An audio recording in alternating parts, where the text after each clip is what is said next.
Hello, and welcome to Cindy's Corner. Okay, we have a great chapter book, and it's called Charlotte's Web. If you have not listened and read along with chapters 1 through 14, you're going to have to go back. I'm trying to do at least one chapter a day. So our book is Charlotte's Web. It's about this famous pig. And the author is E.B. White. The illustrator is Garth Williams. And if you turn to the table of contents, you go down to chapter 15. That's an X and a V in Roman numerals. And it's called The Crickets, page 113. So turn to page 113, The Crickets.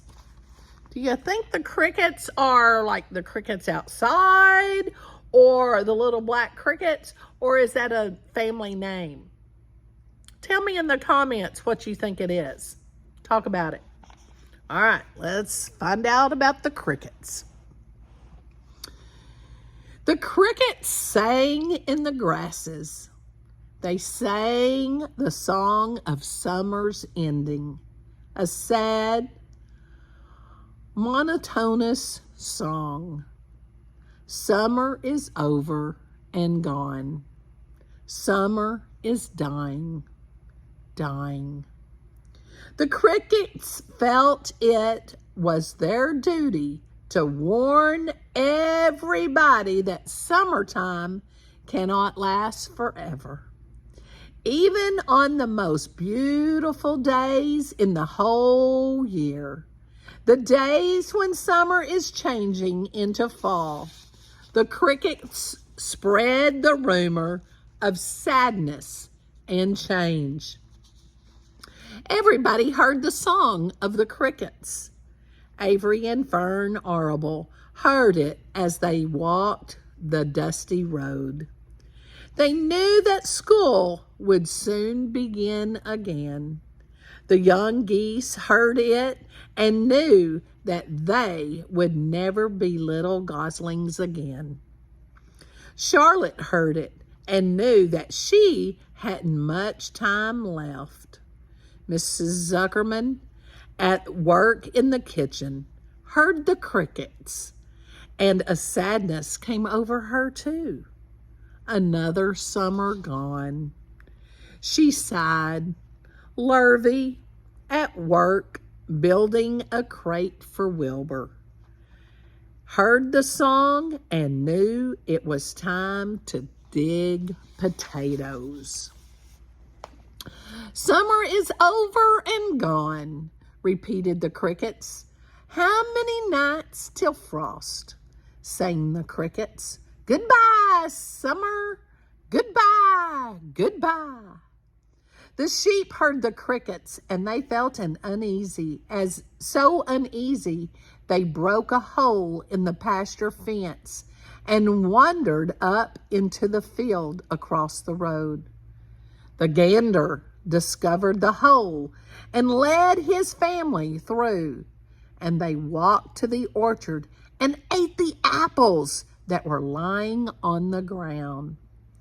A little maple tree in the swamp heard the cricket song and turned bright red with anxiety.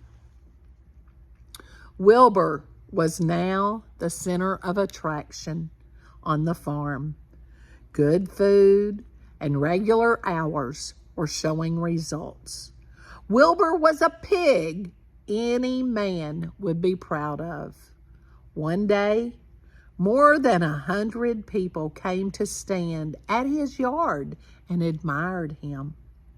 Charlotte had written the word radiant, and Wilbur really looked radiant as he stood in the golden sunlight. Ever since the spider had befriended him, he had done his best to live up to his reputation. When Charlotte's Web said some pig, Wilbur had tried hard to look like some pig. When Charlotte's Web said terrific, Wilbur had tried to look terrific. And now the web said radiant. He did everything possible to make himself glow. It is not easy to look radiant, but Wilbur threw himself into it with a will. He would turn his head slightly and blink his long eyelashes. Then he would breathe deeply. And when his audience grew bored, he would spring into the air and do a backflip with a half twist. At this, the crowd would yell and cheer. "How's that for a pig?" Mr. Zuckerman would ask. Well pleased with himself, the pig is radiant. Some of Wilbur's friends in the barn worried for fear all this attention would go to his head and make him stuck up. But it never did. Wilbur was modest. Fame did not spoil him. He still worried some about the future, as he could hardly believe that a mere spider would be able to save his life. Sometimes at night, he would have a bad dream. He would dream that men were coming to get him with knives and guns. But that was only a dream. In the daytime, Wilbur usually felt happy and confident. No pig ever had truer friends, and he realized that friendship is one of the most satisfying things in the world. Even the song of the crickets did not make Wilbur too sad. He knew it was almost time for the county fair, and he was looking forward to the trip. If he could distinguish himself at the fair and maybe win some prize money, he was sure Zuckerman would let him live. Charlotte had worries of her own, but she kept quiet about them. One morning, Wilbur asked her about the fair. "You're going with me, aren't you, Charlotte?" he said. "Well, I don't know," replied Charlotte.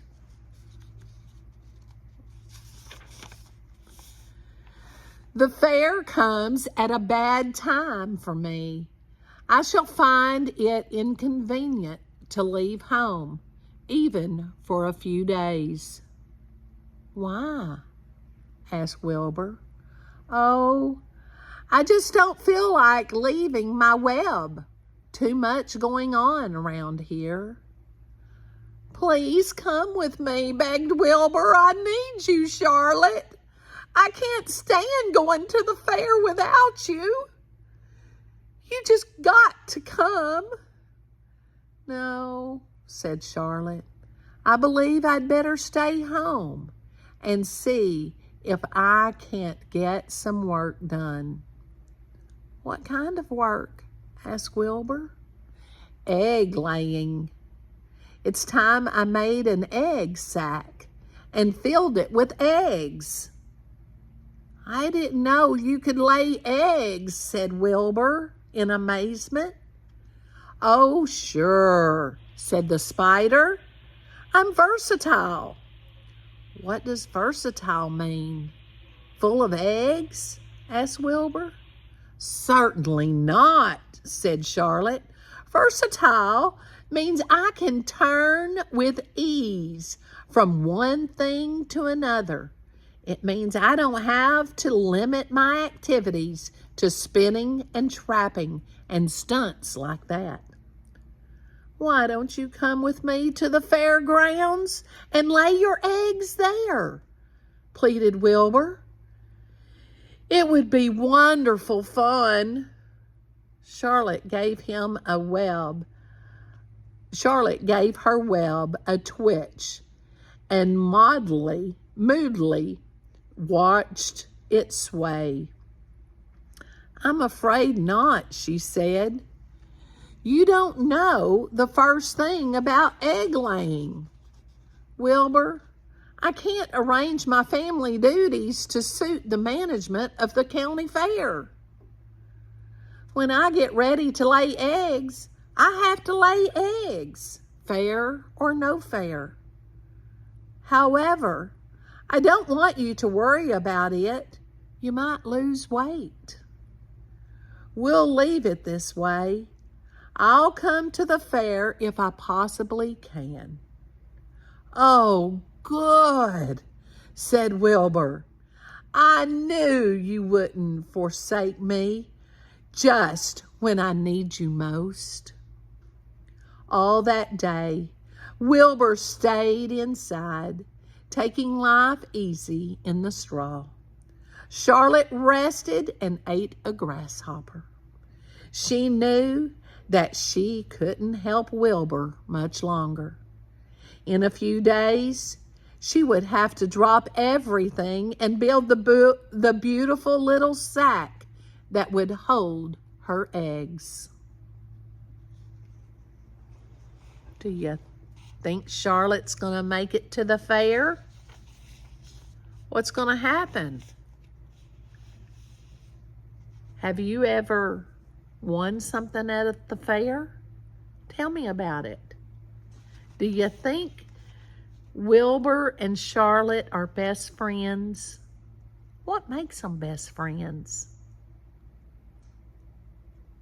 Tell me in the comments.